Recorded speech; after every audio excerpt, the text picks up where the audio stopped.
Happy Ugadi all. ಹಬ್ಬ ಅಂದಮೇಲೆ ಕೆಲಸ ಅಂತೂ ಇದ್ದೇ ಇರುತ್ತೆ. ನನಗಂತೂ ಕೆಲಸ ಮಾಡಿ ಸುಸ್ತಾಗ್ಬಿಡ್ತು. ಆ್ಯಂಡ್ ನಾವು ದೇವ್ರದ ಜಾತ್ರೆ ಕೂಡ ಹೋಗೋಣ ಅಂದ್ಕೊಂಡಿದ್ವಿ. ನಾನು ಯಾವತ್ತೂ ಹೋಗಿಲ್ಲ, ಇದೇ ಫಸ್ಟ್ ಹೋಗ್ತಾ ಇರೋದು. ಫಸ್ಟ್ ಇಲ್ಲೇ ಊರಲ್ಲೇ ದೇವಸ್ಥಾನಕ್ಕೆ ಹೋಗೋಣ ಅಂದ್ಕೊಂಡ್ವಿ. ಬಟ್ ಅಲ್ಲಿ ತುಂಬ ಚೆನ್ನಾಗಿ ಗ್ರ್ಯಾಂಡಾಗಿ ಮಾಡ್ತಾರೆ, ತೇರೆಲ್ಲ ಇರುತ್ತೆ ಅಂತ ಹೇಳಿದರು.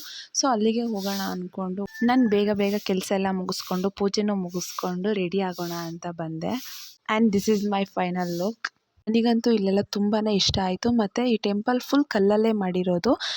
ಈ ಟೆಂಪಲ್ ಒಳಗಡೆ ಒಂದೇ ದೇವರಿಲ್ಲ, ತುಂಬಾ ದೇವ್ರುಗಳಿದ್ವು. ಬಟ್ ನಂಗೆ ಒಳಗಡೆ ಎಲ್ಲ ವೀಡಿಯೋ ಮಾಡ್ಕೊಳಕ್ಕಾಗಲಿಲ್ಲ, ಫೋಟೋ ತಗೊಳಕ್ಕಾಗಲಿಲ್ಲ. ಒಂದು ದೇವ್ರದ್ದು ಮಾತ್ರ ಫೋಟೋ ತೆಕ್ಕೊಂಡೆ. ಆ್ಯಂಡ್ ಜಾತ್ರೆ ಅಂದಮೇಲೆ ಮಕ್ಳಿಗೆ ಆಟ ಸಾಮಾನು ಇಲ್ಲದೆ ಅಂತೂ ಹೋಗೋಕ್ಕಾಗಲ್ಲ. ಎಲ್ಲ ತಗೊಂಡು ನಾವು ಮನೆಗೆ ಹೊರಟ್ವಿ. ಕಾರ್ ಸ್ವಲ್ಪ ದೂರದಲ್ಲಿ ಪಾರ್ಕ್ ಮಾಡಿದ್ವಿ. ಆ್ಯಂಡ್ ಅಲ್ಲಿ ತನಕ ನಡ್ಕೊಂಡು ಹೋದ್ವಿ. ಅಜ್ಜಿ ಒಬ್ಬರು ತುಂಬ ದಿವಸದಿಂದ ಕರಿತಾ ಇದ್ರು. ನಾವು ಹಾಗೆ ಮನೆಗೆ ಬರುವಾಗ ಅವರಲ್ಲೇ ಹೊರಗೆ ಕೂತಿದ್ರು. ಅದಕ್ಕೆ ಅವ್ರ ಮನೆಗೂ ಹೋಗಿ ಬಂದ್ವಿ. ನನಗಂತೂ ಈ ಬಿಸಿಲಲ್ಲಿ ತುಂಬಾ ಸುಸ್ತಾಗಿತ್ತು. ಈ ವಿಡಿಯೋನ ಇಲ್ಲಿಗೆ ಎಂಡ್ ಮಾಡ್ತಾ ಇದ್ದೀನಿ.